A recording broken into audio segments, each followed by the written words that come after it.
नमस्ते स्टूडेंट्स। चलिए शुरू करते हैं आपकी नई इंग्लिश टेक्स्ट बुक बीहाइव का सफर। मैं आपका गाइड बनूंगा और आज हम इसके पहले chapter the fun they had को बहुत ही आसान तरीके से समझेंगे। कहानी शुरू करने से पहले चलिए एक छोटा सा थॉट एक्सपेरिमेंट करते हैं। जरा सोचिए, आज से लगभग 130 साल बाद साल 2157 में स्कूल्स कैसे दिखेंगे? क्या वैसी ही बिल्डिंग्स होंगी, वही क्लासरूम्स, या सब कुछ कंप्यूटर पर शिफ्ट हो चुका होगा? यही सवाल इस कहानी का बेस है। अब इस लाइन पर गौर कीजिए। ये हमारी मेन कैरेक्टर मार्गी ने अपनी डायरी में लिखी है। सोचने वाली बात है, एक रियल बुक यानी एक असली कागज वाली किताब का मिलना इतनी बड़ी और अजीब बात क्यों है? यहीं से हमारी कहानी शुरू होती है।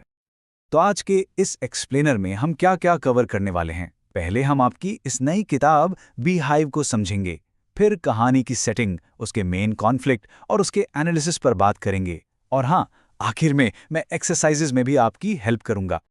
ठीक है, तो सबसे पहले चलिए ये समझते हैं कि आपकी ये बीहाइव टेक्स्ट बुक आखिर है कैसी और इसे क्यों इस तरह से बनाया गया है।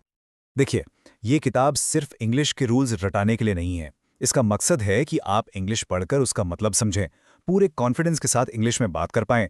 इसे इस तरह बनाया गया है कि आप सिर्फ ऊपर ऊपर से ना समझें, बल्कि गहराई से क्रिटिकली सोचें। बेसिकली ये आपके लिए एक बहुत ही यूजफुल टूल है। चलिए अब सीधा चलते हैं कहानी की दुनिया में, एक ऐसी दुनिया जो फ्यूचर में सेट है, आज से 130 साल से भी ज्यादा आगे।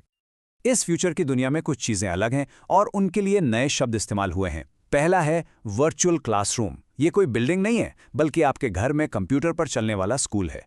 फिर है रोबोटिक टीचर, यानी एक मशीन, एक रोबोट जो आपको पढ़ाता है। और तीसरा है टेलीबुक, मतलब ऐसी किताब जिसके पन्ने नहीं होते, वो सीधा स्क्रीन पर दिखती है।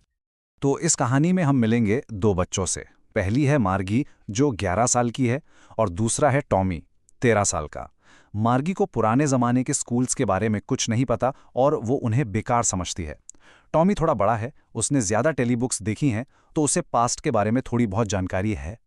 तो कहानी का मेन पॉइंट क्या है? इसका जो सबसे बड़ा कॉन्फ्लिक्ट है वो है दो बिल्कुल अलग तरह के स्कूल्स के बीच का कंपैरिजन, एक फ्यूचर का स्कूल और एक पास्ट का स्कूल। ये टेबल देखिए, इससे आपको सारा फर्क एकदम साफ दिख जाएगा।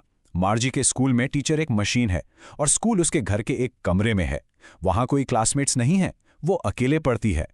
दूसरी तरफ पुराने स्कूल्स में टीचर एक इंसान होता था, एक अलग बिल्डिंग होती थी जिसे स्कूल कहते थे, और सबसे इंपॉर्टेंट, बहुत सारे बच्चे एक साथ पढ़ते थे और एक दूसरे की होमवर्क में भी हेल्प करते थे। सोच के देखिए कितना बड़ा डिफरेंस है। टॉमी की इस बात पर गौर कीजिए। वो कहता है, हाँ टीचर तो था, पर वो रेगुलर टीचर नहीं था, वो एक आदमी था। उनके लिए रेगुलर टीचर का मतलब है एक मशीन, और एक इंसान का टीचर होना ये उनके लिए एक शॉकिंग, एक बहुत अजीब बात है। इससे हमें उनकी दुनिया का अंदाजा लगता है। ओके, अब जब हमने बेसिक्स समझ लिए हैं, चलिए कहानी को थोड़ा और डीपली एनालाइज करते हैं, खासतौर पर मार्गी के पॉइंट ऑफ व्यू से। शुरू में मार्गी को स्कूल से सख्त नफरत है। वो कहती है, स्कूल स्कूल के बारे में लिखने जैसा क्या है? मुझे स्कूल से नफरत है। और इस नफरत की एक वजह भी है।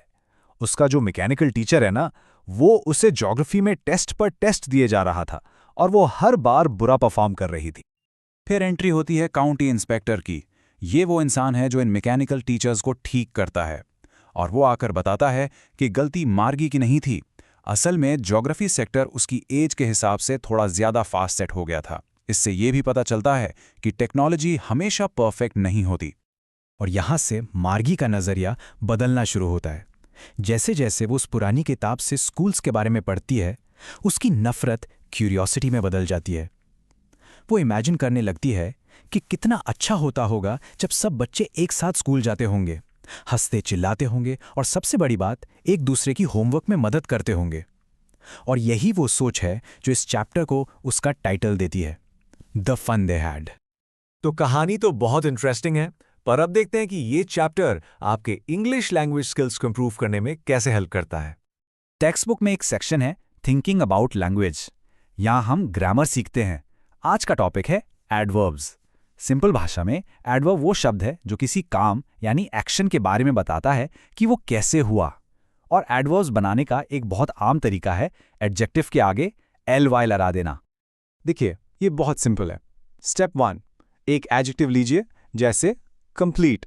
स्टेप 2, उसके एंड में ली जोड़ दीजिए। और स्टेप 3, आपको मिल गया आपका एडवर्ब कंप्लीटली। आसान है ना? और इसका एग्जाम्पल हमें स्टोरी में ही मिलता है।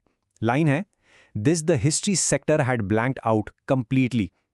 यहां कंप्लीटली एडवर्ब हमें बता रहा है कि हिस्ट्री सेक्टर कैसे ब्लैंक आउट हुआ था, पूरी तरह से। इसने ब्लैंक्ड आउट एक्शन को डिस्क्राइब किया। तो अब इस पूरी कहानी को समझने के बाद आपका क्या ख्याल है? मार्गी को लगा कि पुराने जमाने के स्कूल्स में बहुत फन होता था। क्या आप इस बात से एग्री करते हैं? एक पल के लिए अपने स्कूल के बारे में सोचिए, अपने दोस्तों के बारे में, अपने टीचर्स के बारे में, उस लंच ब्रेक के बारे में। शायद आपको भी एहसास हो द फन यू हैव।